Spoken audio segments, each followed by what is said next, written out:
All right, I think we have some great attendance here. Thank you very much. Good morning, everyone. My name is Dan Howry from Exigent Technologies, and we are a managed IT services provider serving New York, New Jersey, Colorado, and Los Angeles. Thank you for being here today for this important webinar. Cybersecurity is top of mind for many people today for good reason. The cybersecurity business has become huge in terms of becoming a criminal enterprise. And you're probably here because IT is critical to your business and protecting your data and your privacy is top of mind. So today we hope to share some expertise with you at a high level, share one of our expert partners with you, and hopefully put you in a better position to be able to fight the fight with us. Let's go over the agenda. So first of all, we want to share breaking news on what's going on out there by way of our partner, SonicWall. SonicWall puts out an annual report, sometimes more than annually. They update that report. There's a lot of important information in there about what's going on. So we're going to go over those latest trends. We're also going to look at some simple ways to improve your cybersecurity hygiene, evolving solutions to combat hackers and ransomware, tips on improving your protection, and we'll also leave some time for questions and answers. We want to get started, but at a high level, we wanted to ask some questions. So Jen, if you wanted to put those poll questions out there, that would be a good time to do that. I want to remind everybody that this is going to be a high level discussion. So each of the topics we'll go over really deserve perhaps an hour or a day in themselves. I mean, we can go on for hours talking about different types of encryption and different regulatory issues, but this is not going to be complicated. There's not going to be a lot of tech speak here. This is meant to be thought-provoking and to get a conversation going.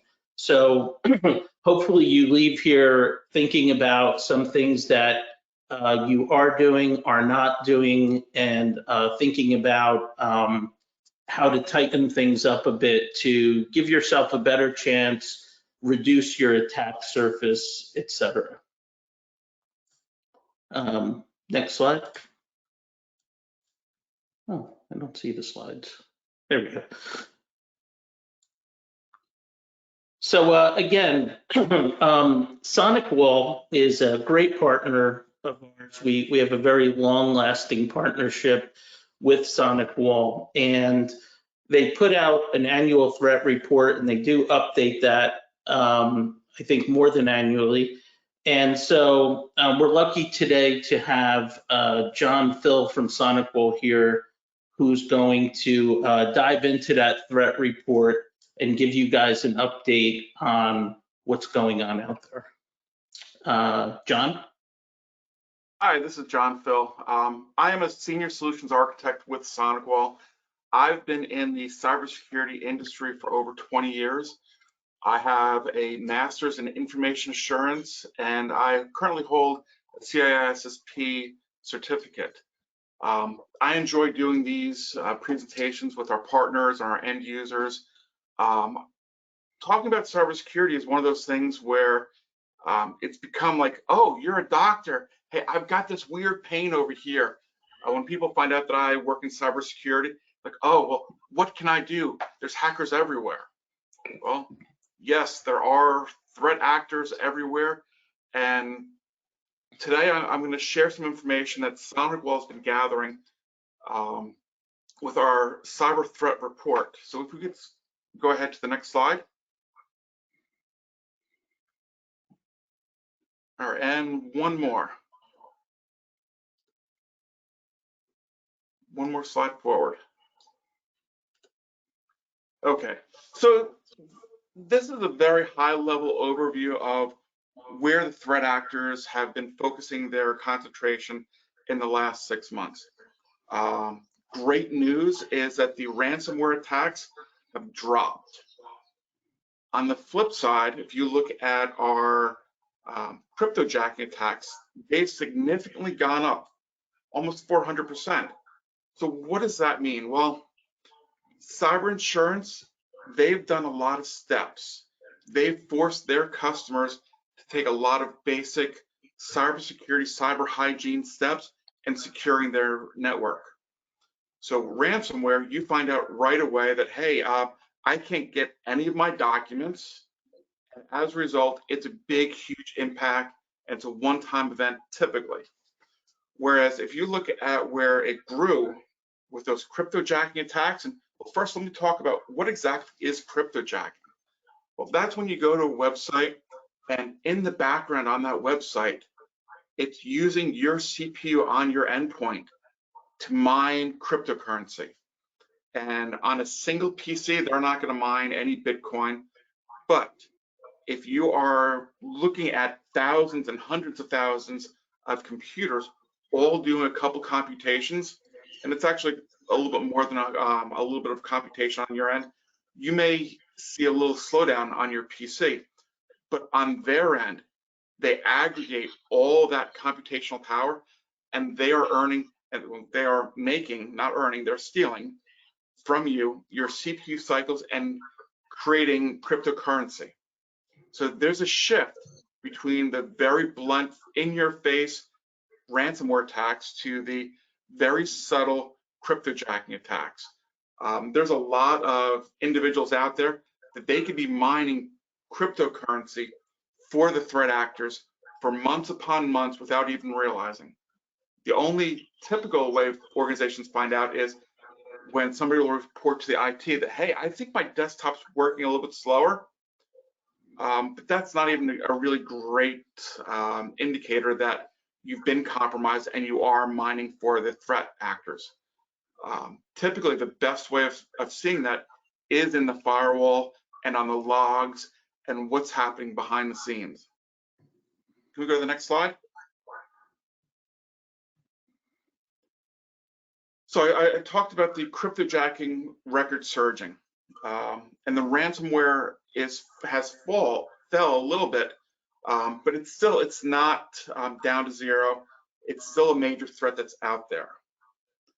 We're seeing that malware, and that's typically the regular viruses that most people are thinking of. The shift is going away from the US as a whole, North America, but it's hitting a global reach. But we're absolutely not out of the woods. IoT malware. IoT is an interesting concept out there. People want the convenience of saying, hey, smart device, turn on these lights. Hey, smart device, do this really cool thing that makes my life easy. Well, the challenge is, specifically with light bulbs, people don't want to spend $40 per light bulb. And because we're not spending a lot of money on those light bulbs, the cost and the manufacturer cost has to be very low.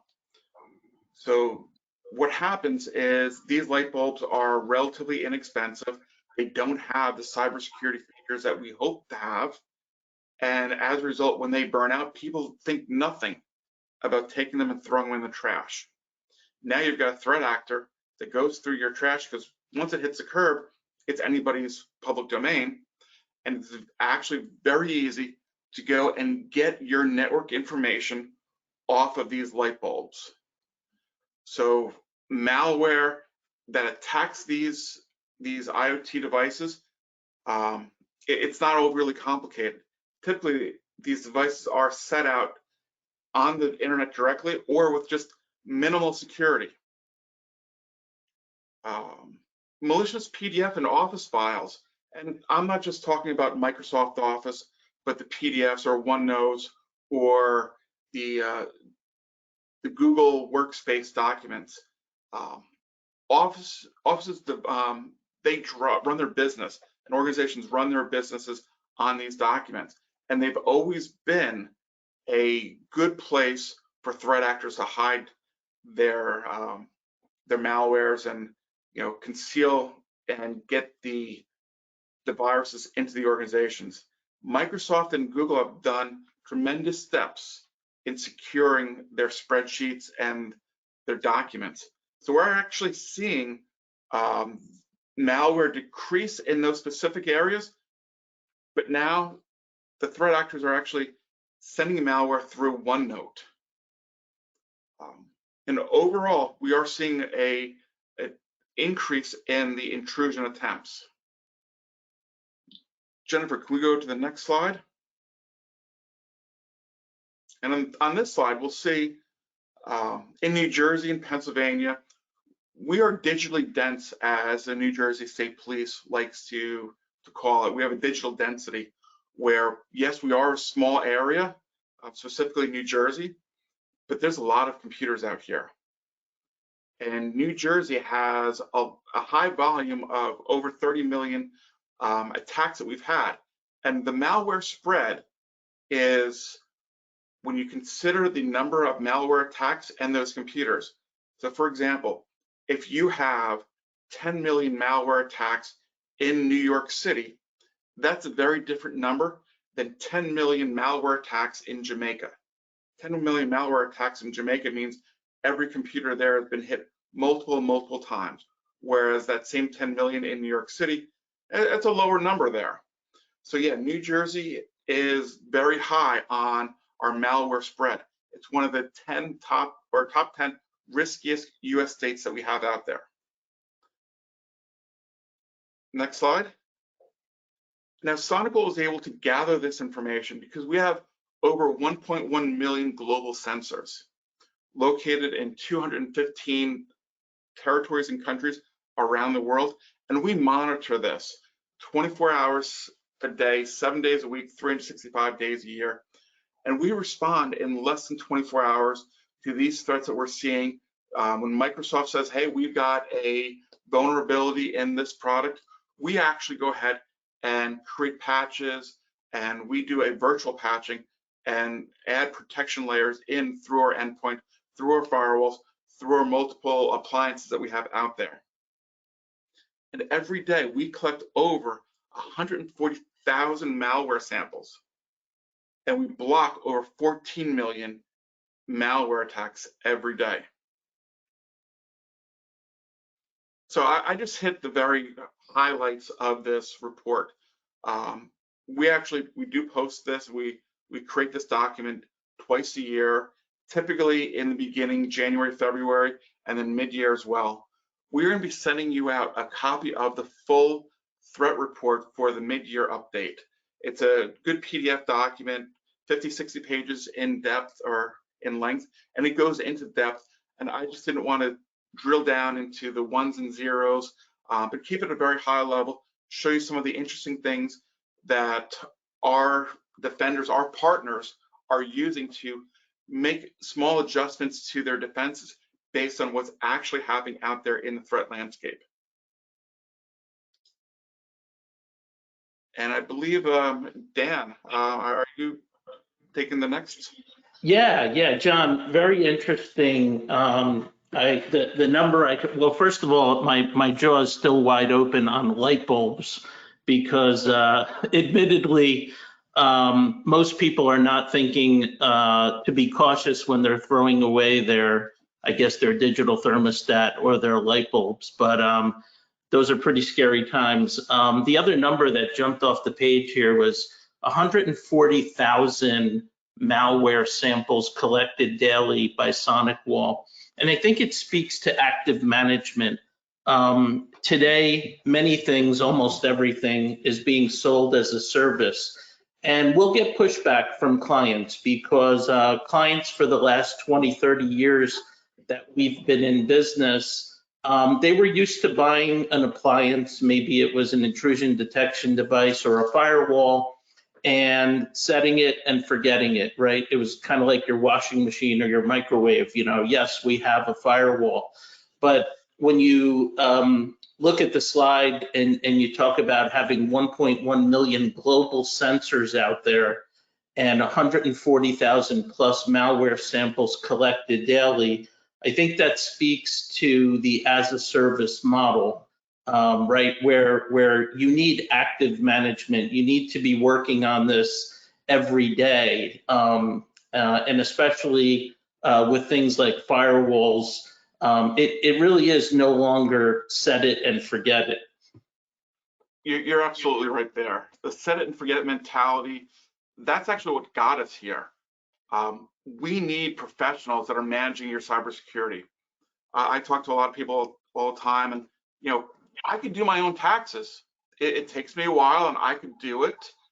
But I've got a guy that does that. He does it in a fraction of the time, gets me more money back. He knows what he's doing. He's doing it every day. Just like you guys at Exigent. You guys are doing cybersecurity every day. You know what the attackers are doing. You know how to protect your customers. You know what is important.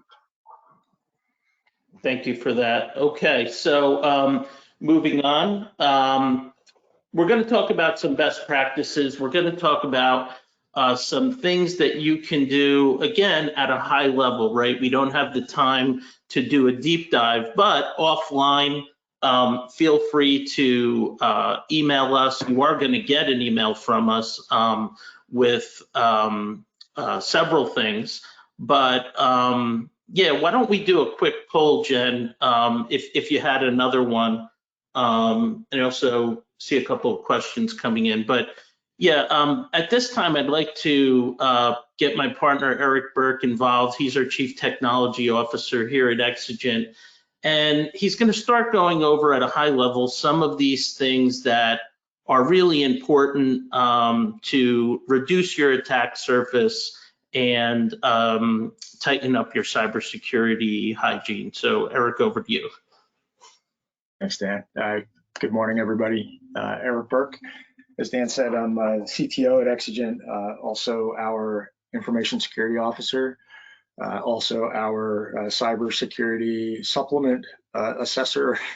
So there's a lot of different feeds that kind of come into my office related to cybersecurity. And the two things that came up kind of hit me a bit hard here on the relevance to what we're talking about. And one of them is the set it and forget it, the managed service. We hear that a lot. And the first thing on the list of best practices, and Jen, if you don't mind just moving forward, one is understanding what your vulnerabilities are.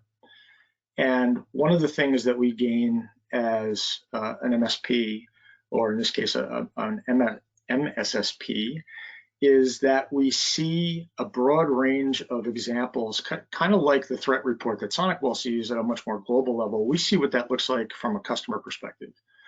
And so one of the ways we find that is we do vulnerability scans, and we're going to talk a little bit about that later on in the presentation, where essentially we look at what we're able to push through the network or across the firewall or into the cloud, and then gain that kind of feedback from what things are successful, which things aren't successful, and immediately turn those around and make them beneficial to other people.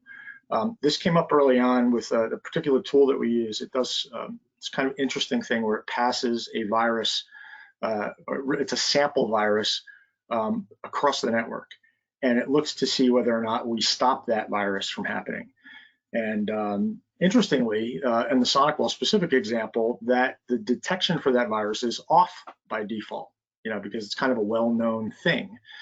And so the first couple times we ran that for customers, what we realized is we really needed to enable us to tell whether we're doing the right things for them, is we had to go in globally and turn that setting on to detect that virus, because we were failing these tests for vulnerabilities, and it was something that we should have caught. So our managed firewall clients saw the benefit of that within an hour or so of us kind of seeing that trend begin. We can go through our management tools and apply a change like that to everyone else. That's one of the important things again, about our perspective is we get to kind of see and react to those and then implement them to everyone's benefit. The other one that came up was John talking about light bulbs, and I had an experience in my house, which, I run a SonicWall in my house. I have things separated into separate zones. I have IoT devices separate from my PCs. My wireless is independent. I have a guest network, all the things you might have in your office. Us tech guys tend to do in our homes. But I noticed something, is that's my cameras were reaching out to some sites in China, and they weren't update sites, and they were sites that you would typically stream to. And I only saw that because I had firewall policies that by default denied traffic from the cameras anywhere else.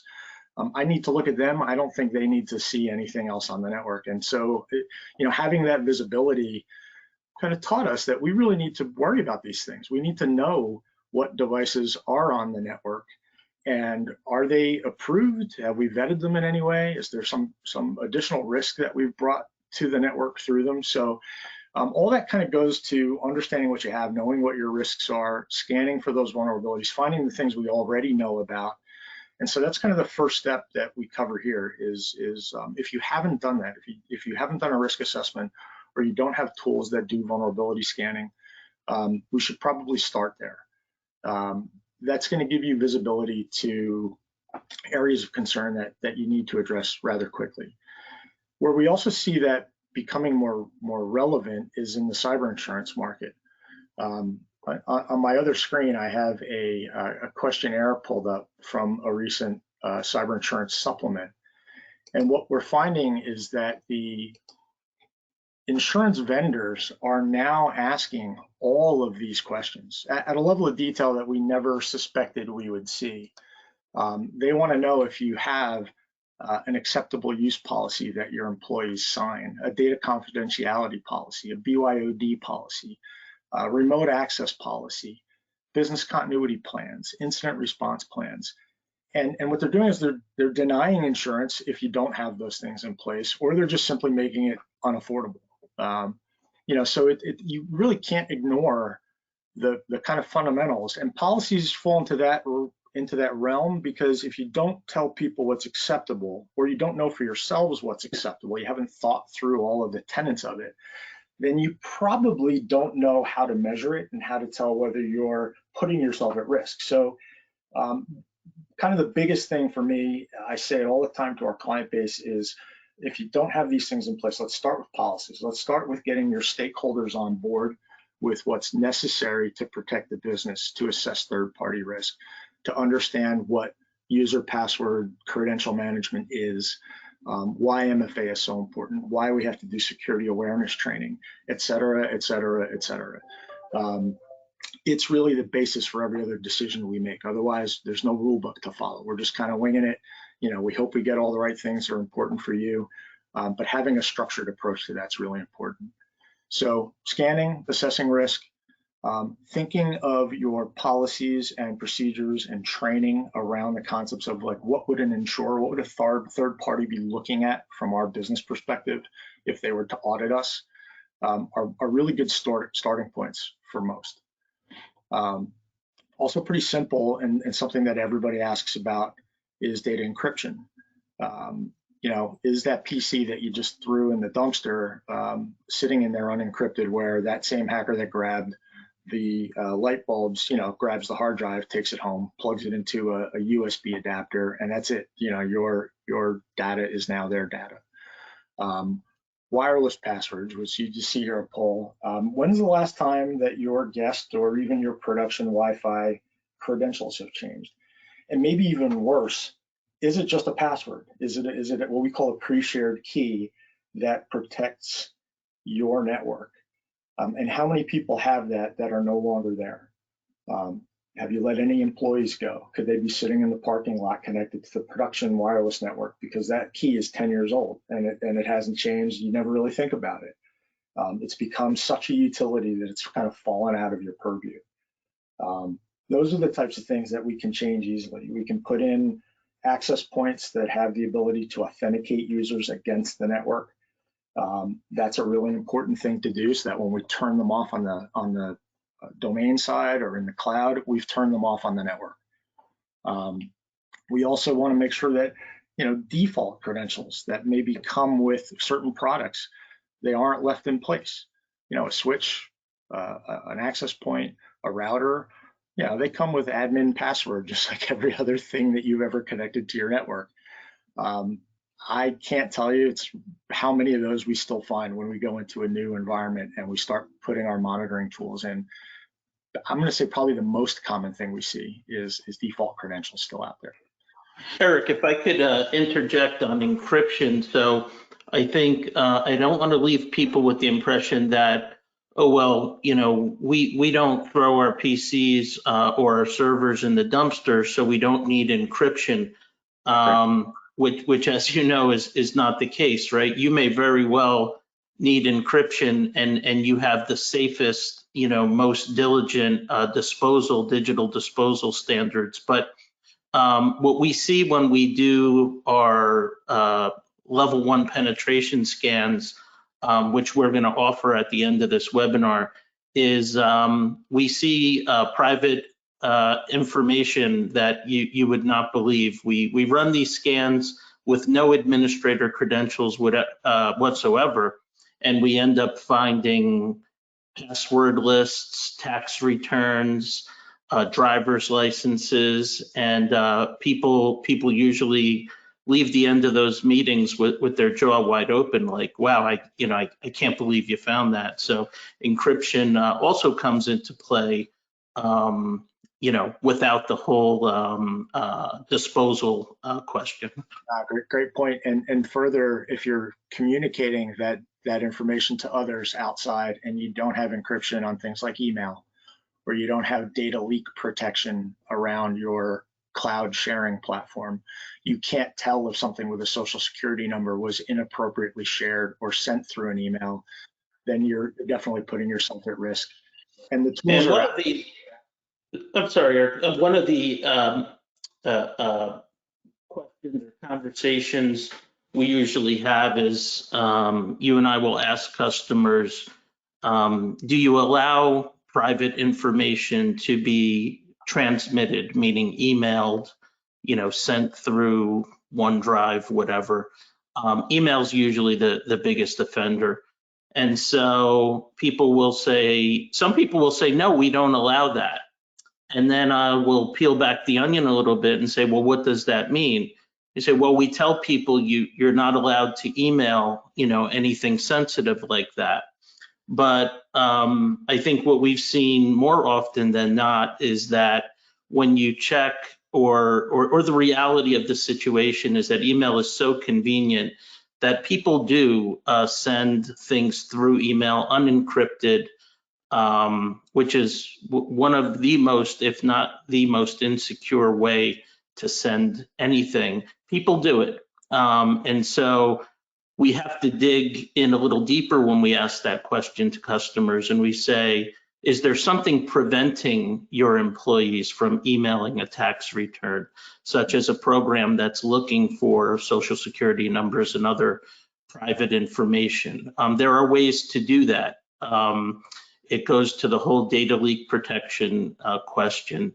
At our company, if I tried to email a tax return, it would not go through.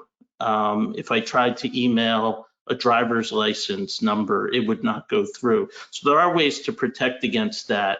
And it comes back to some of the things on the screen here, right? Such as, do you have policies? Are you using encryption, et cetera? Thank you for that. I think the other thing that John, he talked about kind of the scale of these attacks and what methods people are using. What we didn't talk about so much is how those are communicated, and we see probably 90-ish%, and John, you may have a more accurate number than that, coming through email, usually through phishing attacks, where a very simple redirect to a bogus website looks very much like the one you expect. People aren't following those kind of security awareness training markers, looking for the domain not maybe matching the sender's name. We personally have seen a lot of customers, unfortunately, fall prey to the wire transfer requests. Hey, we got your order. We had a slight change in banking. please send that $50,000 deposit here instead of where we originally told you. And we continue to see that type of attack happening. And that leads to having controls in place to at least help others identify that you are who you say you are. Anti-spoofing technologies, SPF, Sender Policy Framework for email, DMARC and DKIM for email, which are essentially a reporting component as well as a encryption keying component. There's a lot of different very simple steps that you can take to just make sure that you're at least not the source of something that makes another party take a step that they shouldn't have. You know, someone thinks that email came from you when it didn't, because it looked a lot like your domain name, or it looked like a message you had sent them before. Maybe worse, maybe it was a message you sent them before, that one of your users was phished, their credentials were stolen, and now you've got someone in the back door that sees all those messages come and go. They've set a rule in the background that triggers a forward of every message related to that particular thread to them. And they're essentially just watching the entire conversation. Unfortunately, I hate to say this, but I've seen at least 6, maybe more examples of that over the last 2 to 3 years, where someone has just been in the background watching for that, collecting that information, and then stepping in at the right time. That person went on vacation. They know they're going to be offline for a few days, and the bad actor just picks up where that user left off and kind of finishes out the attack. Again, very, very highly available tools today that can be put in place to watch those behaviors, look for unexpected forwarding rules on email, things of that nature. Lastly, we'll talk about business continuity planning and the physical security of your equipment. You know, most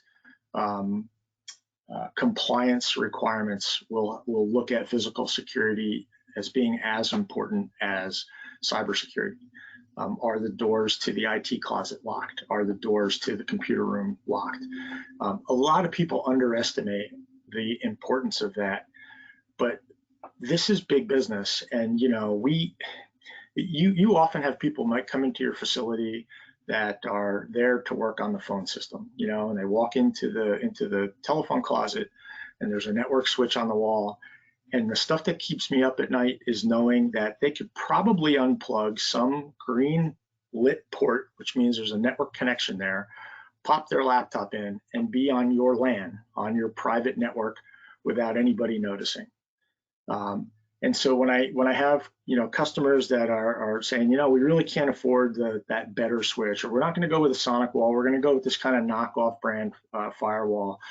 I kind of cringe, because it's like, without the features that enable us to validate that those ports haven't changed, that we've got some kind of back-end authentication between the physical network and the users connecting to it, it's really, really hard to know if you've got a secure environment. It's the same thing as the person sitting in the parking lot on your old wireless key. So we got to keep these things secure. And then when the worst thing happens, we have to have a plan to get out of it. So if you don't have a business continuity plan that essentially addresses each of these, you know, there's incident response, which is what do we do when something bad happens? And then business continuity is, well, when that bad thing happens and there's no way to resolve it, what do we do next? How do we continue to function as a company? And do we have manual plans in place still? Is that a thing? Do we have to have redundancy in all of these, you know, platforms and systems? Do we even have control over them all? You know, people are exporting things to the cloud. They're moving to platforms that they don't control anymore. And so third-party risk assessments and management is really important. You have to know how that vendor is going to be able to back you up when something bad happens to your data. Could be something simple like corruption, could be something simpler like user error. But you have to take all those things into consideration, especially when they're no longer under your control. So again, low-hanging fruit stuff. There's a lot of other things, you know, network segmentation, like the example I gave at home, keeping different types of devices from one another, so that if there is a well-known vulnerability in a printer, that's not giving someone access to your file server or to your HR server. Those are really common points of entry that we can protect against pretty easily. I guess, Dan, I'm going to hand it back to you for a second about kind of like next gen solutions. Yeah. So the good news is there are solutions for many of these things. Just as the hackers are constantly doing their work, great companies like SonicWall and other great security vendors are playing that cat and mouse game, trying to stay one step ahead. The data and the numbers can seem pretty overwhelming, and it is quite scary. But the world has changed, and again, this is a criminal enterprise. It's a very profitable business for these hackers. And a lot of times when we have these conversations, people feel that this won't happen to me because I'm just a, insert small business, or, we're just a nobody, or we're just a small law firm, or we just make rubber stamps. Why would anybody target us? And we're here to tell you that that's not how it works. Eric, when someone tells you that, hey, why would someone want to hack, a 15-person company that makes paper clips? What is your usual response to that?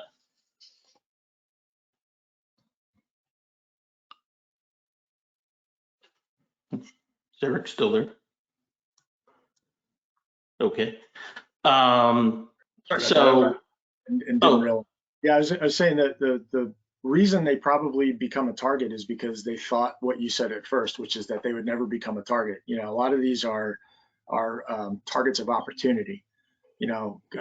There's robots out there scanning the internet for open ports and applications and looking for vulnerabilities. And so those guys who don't pay attention to that stuff end up having them. And so once you find that little bit of a crack, that's when the tools start doing kind of more automated penetration testing of their own. They look to see what they can exploit, and you end up on the list whether you should have been on the list to begin with or not. You're just a target of opportunity. That's exactly right.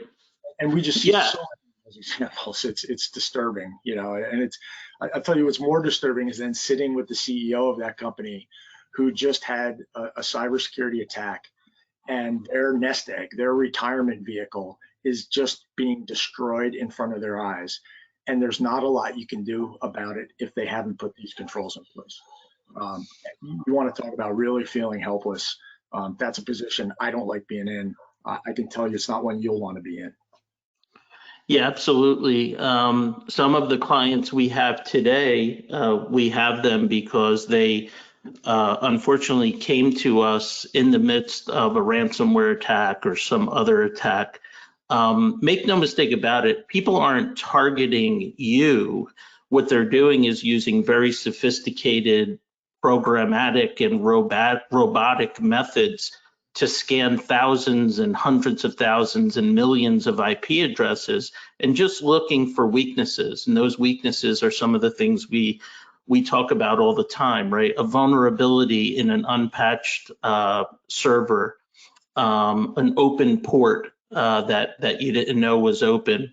And so it's not that you're being targeted because you're being targeted because there's some low-hanging fruit there. So these statistics say it all. Small business is said to be the engine of America. So 43% of cyber attacks are on small businesses. We tend to see the ones that are make the news, and the latest one, which was really extreme, was MGM. There were people at the hotel that they were asking if the patrons can pay in cash. They seem to have it a little under control now, but massive breach on MGM. You can Google that. But yeah, small businesses are very much big business for hackers. One of the things we've been talking a lot about lately is DPI SSL, and it goes well with SonicWall. And DPI SSL We're not going to dive into it because it's very complicated. Well, it's sort of complicated, and you could do an hour on that alone. But it's a deep packet inspection, and what a lot of people don't know is that most of the traffic going through their firewall today is being ignored because it is SSL traffic. SSL traffic is the secure traffic that your computer uses when you, for example, connect to your bank, or maybe when you're buying something on Amazon.com and you look in your browser and you see the little padlock in the upper left. Well, that means you have a secure connection. Unless you have DPI-SSL turned on and working on your firewall and configured correctly on your network, most of the traffic, which is SSL these days, is being ignored. So why is that a problem? Well, the problem is that the bad actors are also using SSL. And so that traffic is not being inspected. I think the easiest way I could explain it is, you know, do you want someone at the door just maybe looking at people, and if they look suspicious, you know, they don't really do anything? Or do you want someone at the door that has a, you know, metal detector and stops them and frisks them and searches them and does a background check before they come in? The latter would be the DPI-SSL. It's something we think everyone should have. It's not a trivial project. There is work involved in doing it, but we certainly think it's worth doing and worth Googling. You know, Google something like, do I need DPI-SSL or should I have DPI-SSL? So yeah, let's go to the next slide.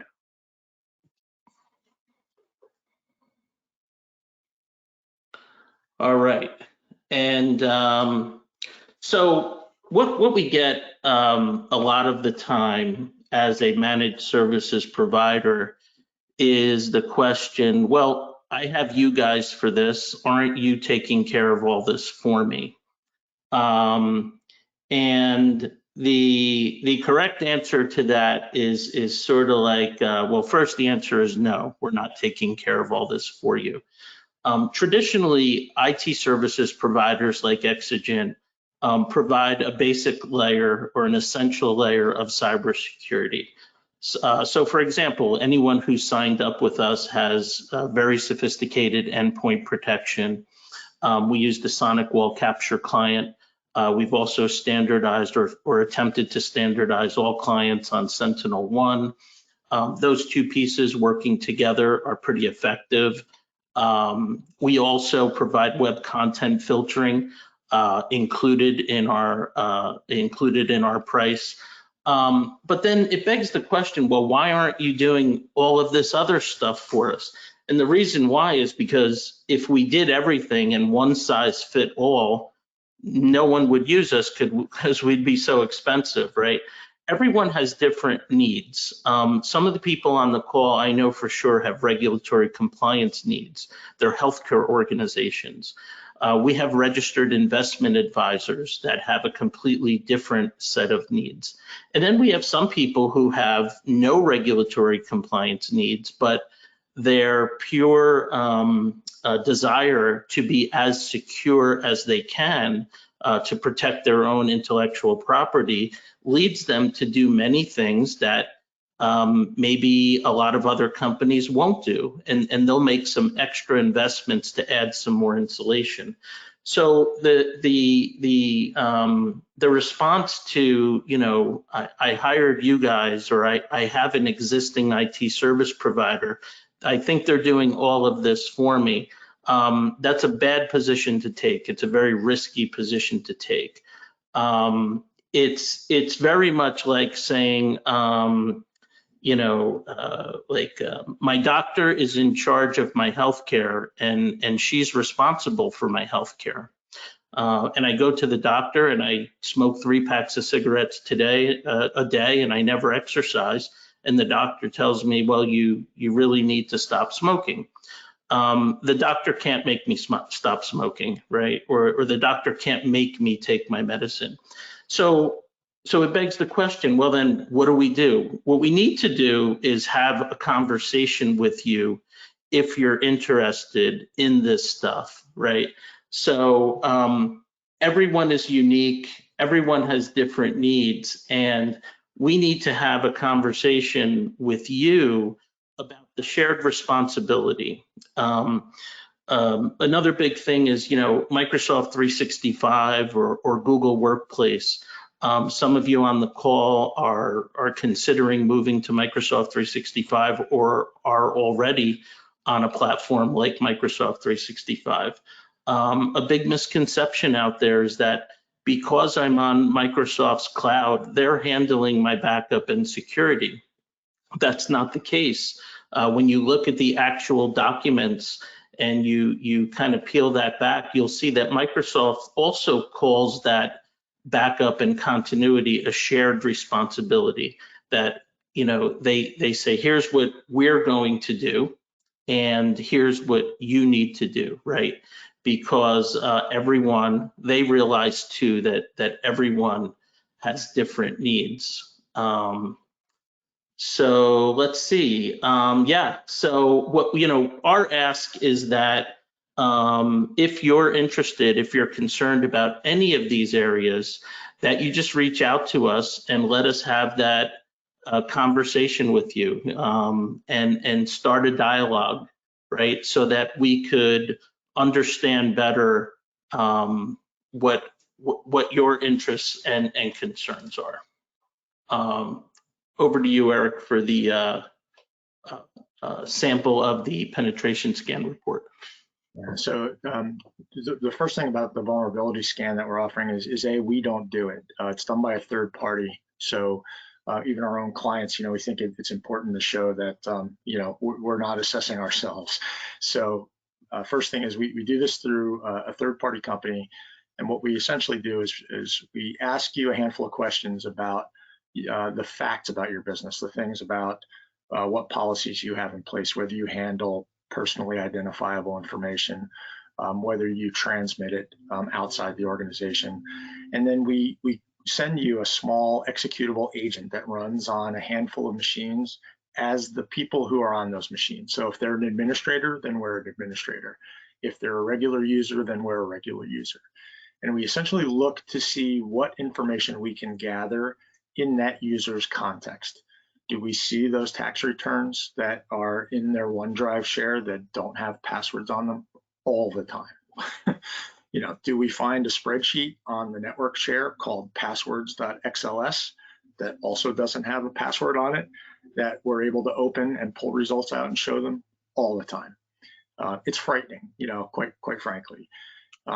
Other things that we'll see, I mentioned the first one already, that we might see that we're able to pass data through the firewall. It didn't have DPI SSL or also known as TLS inspection turned on. And so we could pass a threat through it because to the firewall, anything that's encrypted is essentially gobbledygook. There's no thumbprints, there's nothing that identifies threats. So all the security licenses that you're paying for to have gateway antivirus, gateway anti-spyware, intrusion detection are really very, very, very hamstrung without DPI SSL because they don't really apply to all that encrypted traffic. And even worse, there's vendors, search engine platforms like Google that came out with competing encryption methods. Quick is one of them. It's kind of falls in line with some of the IP version 6 capabilities that don't use traditional TLS or DPI SSL, and as a result, they can't be inspected. We're constantly playing this game with the industry and the business community of, well, what are the rights? Who are we protecting? Are we protecting the people that work for the company? Are we protecting the company? And so there's always kind of new ways to prevent us from looking at traffic that's legitimately a business concern that could contain bad things, and balancing that with, well, what's a user's right to privacy? What do the policies say? We got to go back to that discussion. So we look at, can we pass those things through the firewall? Do we see passwords that we were able to pull from your local password manager? And you see some domain credentials shown here. We also are able to reach into a browser credential cache or the Windows credential manager and see, you know, as a user, I have access to all my passwords. So through some simple programming, we pull all those passwords and then we run them against a check of the dark web and see, well, are any of these combinations known already on the outside? Because if we see patterns where the same password is repeated over and over and over and over again, and then we see that that password's also been in 3 breaches out on the internet, man, is the likelihood of you getting attacked so much higher. And then we need to fix that really quickly. So this type of a vulnerability assessment doesn't take long. It's about an hour's worth of time talking with us to kind of prepare for it. And then, I don't know, probably 15 minutes to an hour to run the agent on a handful of machines. We suggest it be a decent cross-section, you know, not just line workers, but maybe an executive, someone in finance, someone in HR, enough that you'll get a good sense of, you know, whether or not you've got those controls appropriately in place across the business. You could move to the next slide, please. We talked on this earlier, you know, the as a service model, why we think it's important, you know, as we learn the results from each and every one of these, we incorporate them into our best practices. We have a technical SOP manual that is maintained by all of our engineers that's literally updated dozens of times a day. And it's every time we run up against one of these things that we could improve upon, it's an edict. You're not allowed not to do this at Exigent. Everyone has real-time rights to be able to update those SOPs and add these lessons learned so that the next one we do, we've already incorporated what we found on the last one. We're constantly trying to evolve our process to get better and better at cybersecurity and in general, just at what we do from a delivery standpoint to add consistency. So that's the reason that model is so important to us. Obviously, we make a living on that model as well, but it's because of the amount of time and effort that we have to put into it to maintain it, to keep people protected, the constant changes that we're pushing out that you could try to do by yourself, but I think as John said earlier, you know, that's why we have professional accountants doing our taxes, especially in businesses like this where things might get a little bit more complicated. So we invite you to talk to us. And again, if interested, I believe we're offering the risk assessment itself as a component of attending this. And I'll let Dan kind of talk about that, and then we'll close up. Yeah, so again, we use a third party. We spend several $1,000s a month for tools that we don't charge our customers for. And so take advantage of that, right? We're offering you a free assessment to see where some weaknesses are.